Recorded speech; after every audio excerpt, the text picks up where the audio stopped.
Statistically, only 6% of you are subscribed, so if you're part of the 94% that isn't, please consider subscribing today.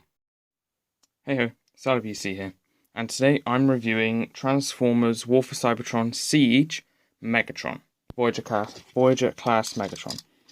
So here he is, in his tank mode, a nice Cybertronian tank mode.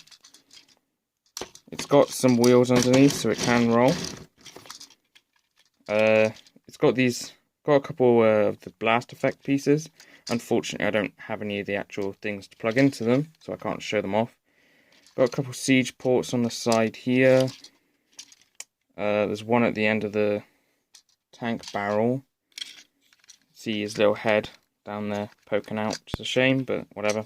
It's got two on the back. Yeah, that's pretty much it for the vehicle mode.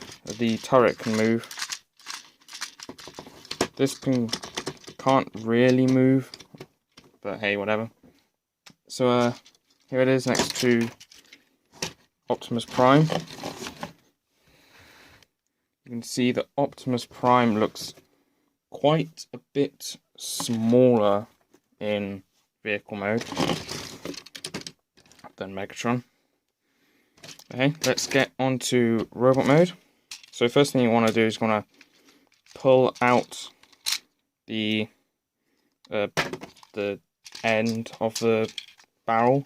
Now, one thing that you can do that I saw online is that you can actually turn this round and kind of move this up and move this out and fold it back down. And you've got this sort of tank mode. So if you don't like Megatron having this, which turns into his sword, then you can always do that. You know, and I've seen someone use this technique to make like a miner Megatron. So, you know, when he was like a miner. So yeah, let's continue with the transformation there. Putting it back to normal, like that. What you're going to want to do next is come to the back and attach these. The hole tabs there that go into holes there. Doesn't look like it wants to focus. There. Holes there, tab, hole. So you detach it like that, then you unfold this. This might be easier to see the hole, there it is. Then on a ratchet or whatever, here, you want to kind of move it like that, and kind of unfold it like this. And again, move it down, down. And this will fold out like that. Then this will fold back up. And this will move down like that. So you want to do the same on the other side. Like this. Then you want to come down to the bottom. Make these flat. And fold out the heels like that. And then finally just twist that around. There are the legs done. So what you're going to want to do next is come up to the top here and then just extend this section up like this. You want to make sure these are untabbed. Fold this out, fold it around these little pegs here on the side like that. Then you want to come to the back, you want to split this.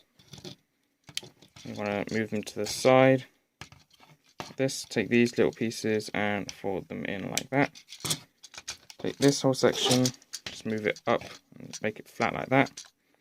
I'm going to take these and fold them in so that these pegs here will go into these slots there. That, like that. Then these will just peg into the side there. This will fold back against his back like that.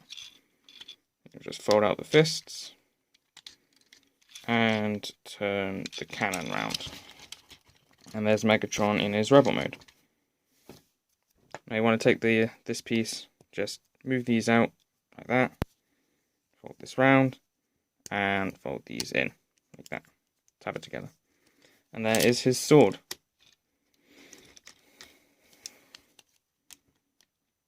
Come on, there we go.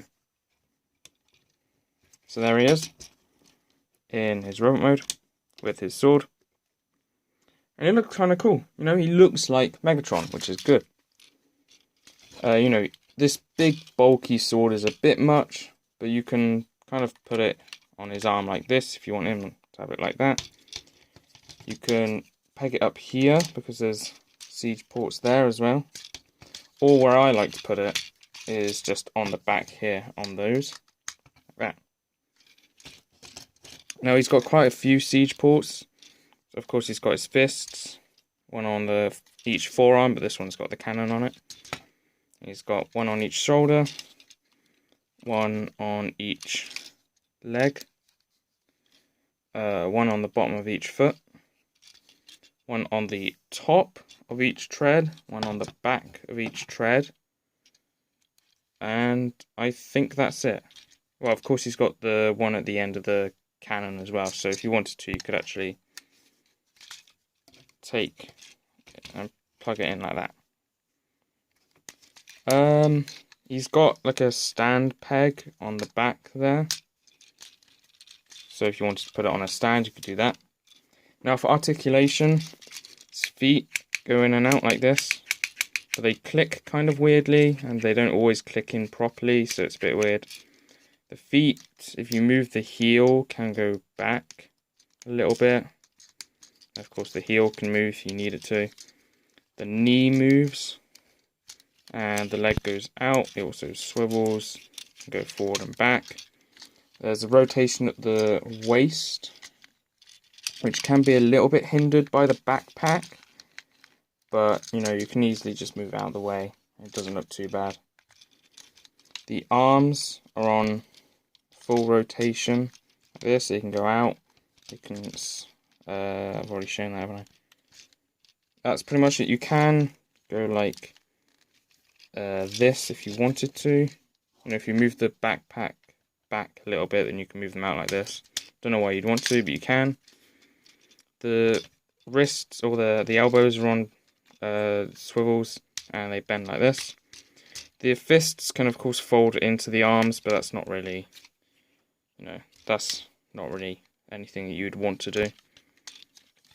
And finally, the head is on a ball joint. It can go, you probably could force it the entire way around, but it'll probably break. It can go up and down a little bit on the ball joint, and it can go up and down on this neck piece.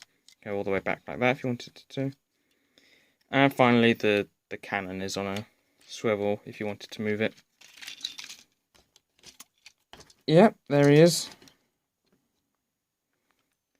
And here he is next to Optimus. You can see how they are really well scaled together. They're pretty much the exact same height, which is really nice. It also means that they could have released this guy without the trailer and just called him a Voyager, like they did with the Siege one. But, you know, that means we wouldn't get him without the trailer, and you want the trailer, you know. So I think they scale really well together. You know, I think they look quite cool next to each other. The striking blue and red next to the pretty dull grey and blacks, and a little bit of red. Now, of course, this is a Siege figure, so he's got all this, like, scuff marks and stuff all over him.